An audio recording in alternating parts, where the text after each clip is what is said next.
Ok, donc bonjour à toutes et à tous, bienvenue dans cette nouvelle vidéo. Donc, dans cette vidéo, je vais vous expliquer les raisons de la croissance des marchés financiers.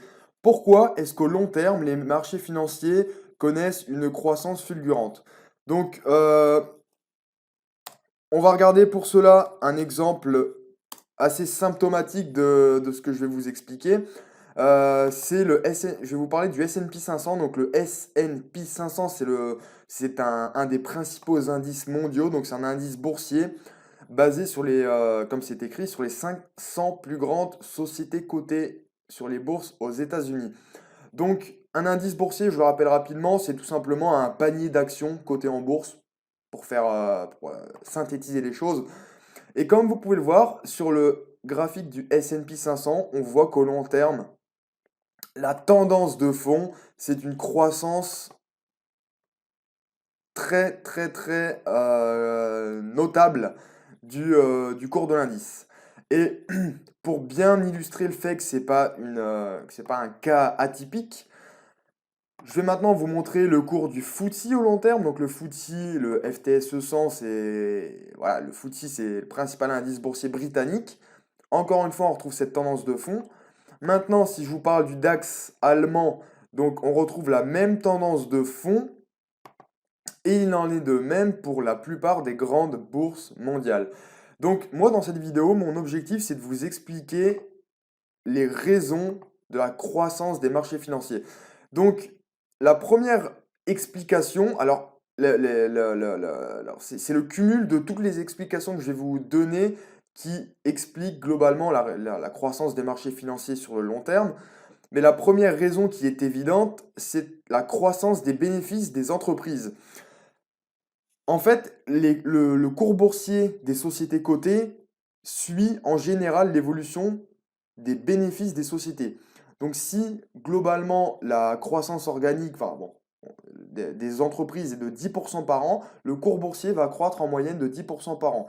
Parce que les investisseurs achètent les actions en fonction des anticipations futures et valorisent l'action en fonction de des estimations de performance à venir. Et globalement, les bénéfices des sociétés, enfin les cours boursiers des sociétés reflètent leur croissance, enfin leur évolution des bénéfices. Donc la première raison, tout simplement, des sociétés qui font plus de bénéfices ont tendance à doper les marchés financiers. Donc, comme je l'ai dit ensuite, l'anticipation des bénéfices, il faut savoir que la bourse, c'est vraiment le domaine de l'anticipation, c'est le royaume des anticipations. Les investisseurs achètent des actions dans la plupart des cas, dans l'espoir que ces actions vont se valoriser. Donc, c'est une anticipation de bénéfices. On espère qu'à l'avenir, les sociétés vont réaliser beaucoup de chiffres d'affaires, enfin surtout beaucoup de bénéfices, et donc vont se valoriser. Ensuite, il y a un concept qui est assez méconnu, qui est le concept de prime de risque. Donc, en fait, tout simplement, si on traduit ça, c'est le fait qu'un investisseur accepte un risque pour un rendement donné. Donc, en investissant en bourse, par exemple dans les actions, l'investisseur aura un rendement bien plus important qu'en investissant dans des obligations d'État considérées comme sans risque.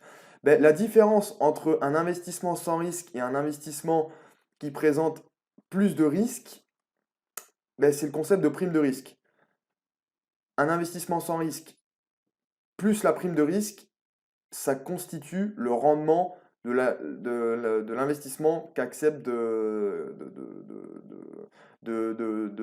prendre en considération l'investisseur, on va dire. Ensuite, une autre raison qui est également assez peu soulignée généralement, c'est le fait que les principaux indices boursiers sont structurellement conçus pour croître au long terme. Je vous donne un exemple. Le CAC 40, donc c'est l'indice phare de la bourse de Paris. En fait, le CAC 40, il est constitué des 40 plus grandes capitalisations boursières flottantes françaises. Bon, oubliez le terme flottant pour l'instant, mais c'est les 40 plus grosses sociétés cotées en bourse de France. Donc, à tout instant, si une société réalise de grandes pertes et que les investisseurs se mettent à vendre l'action, etc., donc le cours boursier chute et la capitalisation boursière chute, eh bien, si une action X sort de l'indice, parce elle a des mauvaises performances, la 41e action va remplacer celle-ci. Donc à tout instant, on a toujours dans le CAC 40 les 40 plus grosses sociétés, les 40 meilleures capitalisations boursières.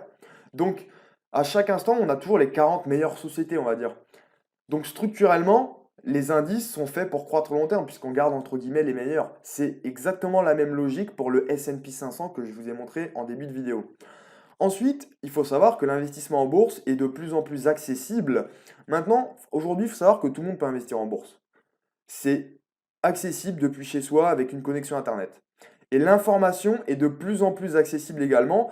Maintenant, l'information, alors, il faut savoir qu'au niveau européen, déjà, il y a des normes comptables, les fameuses normes IFRS, qui sont standardisées au niveau européen, donc qui donnent de la transparence à toute l'information financière, donc à tous les rapports financiers et surtout à la considération des éléments comptables.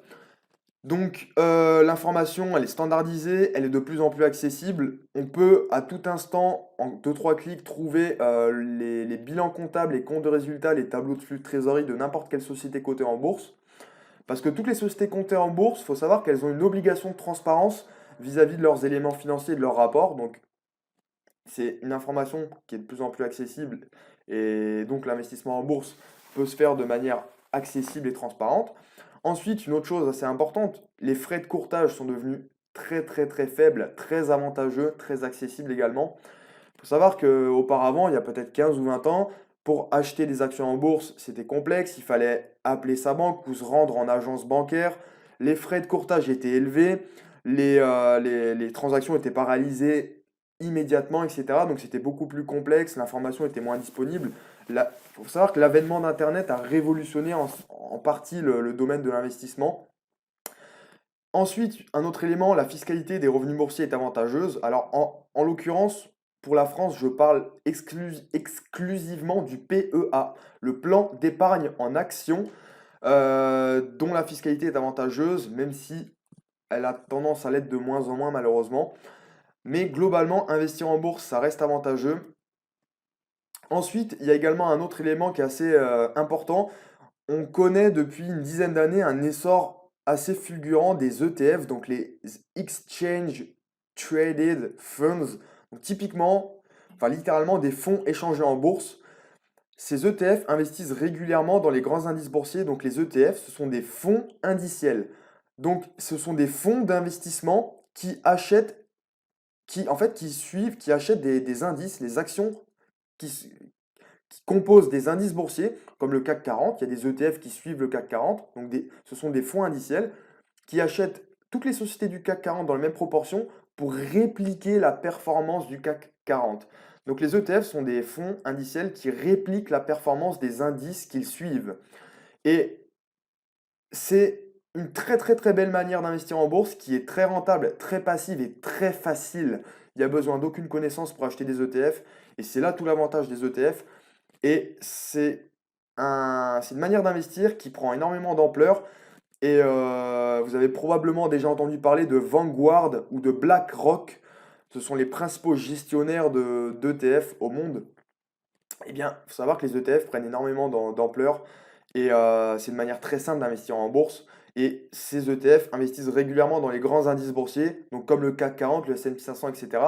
Donc font croître la valorisation des marchés financiers au long terme. Et bon, je l'ai déjà dit, je l'ai déjà souligné, mais je le répète, l'investissement en bourse finalement est de plus en plus accessible. On peut tout faire depuis chez soi. Il est inutile de se rendre en agence désormais ou d'appeler son banquier pour acheter des actions, c'est ce que j'ai dit il y a quelques instants. Et c'est de plus en plus simple pour l'individu lambda d'acheter des actions et d'investir sur les marchés financiers. Un exemple que je viens de citer, les ETF, Exchange Traded Funds, donc les fonds de gestion passive, les fonds indiciels qui répliquent la performance des indices boursiers.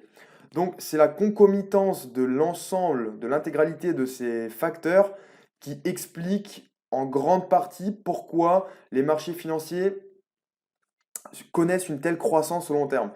Enfin, je préciserai une chose qui est beaucoup plus conjoncturelle, beaucoup plus actuelle. Il y a un autre élément que je n'ai pas précisé dans cette slide parce que j'aimerais la rendre aussi intemporelle et aussi valable au long terme que possible. Mais actuellement, donc en réalité depuis une dizaine d'années, depuis la dernière grande crise financière, à savoir la crise des subprimes. Donc depuis la crise des subprimes en 2008, euh, les grandes banques centrales, donc là je parle principalement de la BCE, la Banque Centrale Européenne, et de la Fed, donc la Réserve fédérale américaine, euh, ont, enfin, mènent une politique de taux bas, de taux très bas, voire de taux négatifs même en Europe déjà. Donc de taux directeurs négatifs en Europe et de taux très bas aux États-Unis, qui font que les rendements obligataires sont devenus dérisoires aujourd'hui, ce qui explique d'ailleurs pourquoi les assurances vie investies en fonds euros ont un rendement qui baisse d'année en année. Et ça explique aussi pourquoi les grandes compagnies d'assurance font de plus en plus la promotion du placement en assurance vie libellé en unité de compte, donc investi en fonds de placement.